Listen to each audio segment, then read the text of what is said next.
Nila si baby boy Raymart. Hindi na, karaos na kayo ni mami mo. Hindi na, baby boy Raymart. Yan, 2.67. Hindi, 2.6 pala siya, hindi 7. 2.6 kilos yung baby mo, ha. Mga initial vaccine na ibigay na rin kay baby mo, no. Tapos saan ang tubig mo na walang tubig? ito po sa taas. Pwede po akong minum na. Ayun lang. Ayan. Follow up, check up kayo, ha. Kahit nakaraos ka na. Hindi na. Sos.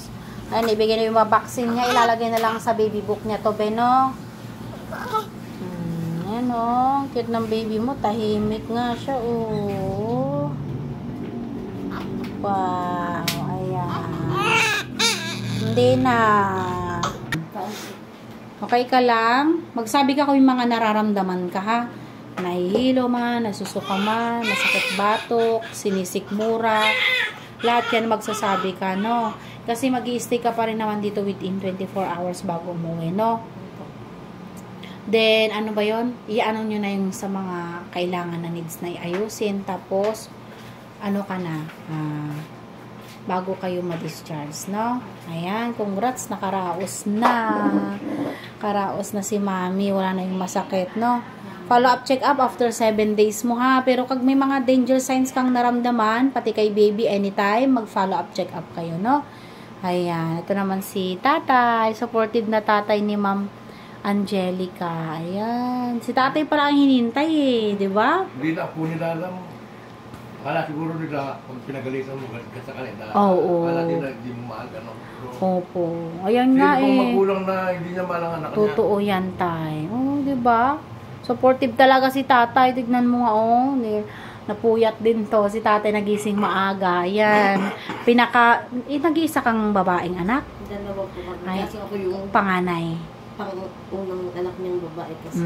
Yan, panganay pala na anak ni tatay. Ito si Ma'am Angelica. Siya po yan. Super supportive. Pang-walot siya. Ayan, di ba? Mahal na mahal ka ni tatay. Kahit na ganyan si tatay, mahal na mahal ka. Yan, thank you, ha.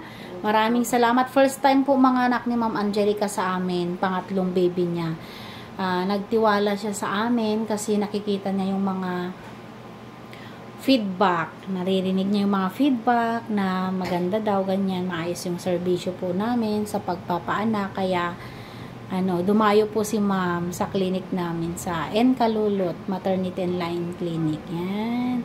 Sa mga gustong magsubok sa aming line in clinic, ayan, tularan nyo na si Ma'am Angelica. Ayan. Si Ma'am Angelica ngayong sumusuko na Dahil po pinagalingan pa niya sa Baras pa. Kaya nga po, yan, from Baras si Ma'am, nakarating ng Marikina para lang manganak. Pero may kapatid po siya sa Malubag. Yan, congrats Ma'am, ha. Magpa-follow up ka, no? Lahat kung may mga danger signs kang naramdaman, bumalik ka sa amin. Ayan, thank you sa pagtitiwala mo. Ayan. Okay din.